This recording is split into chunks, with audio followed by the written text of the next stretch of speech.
It's Sunday evening, and with a new week ahead, there's something I want to share that I think you need to know. Whether you choose to live a healthier lifestyle by joining a gym and start eating healthier food, or you commit to giving your life to Jesus and living with faith, both require intentional choices and dedication.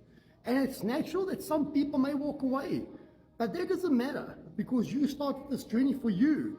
And when you choose Jesus, you're not walking alone. He holds your hand through every decision and challenge that you might get.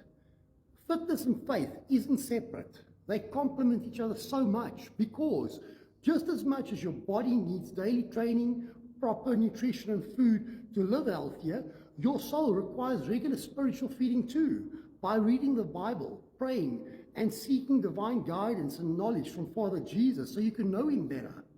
You know, this commitment together will transform you, and there will be moments you feel alone, and times when the path feels difficult and uncertain, and that's the part of life, and that's the process that every single person needs to go through.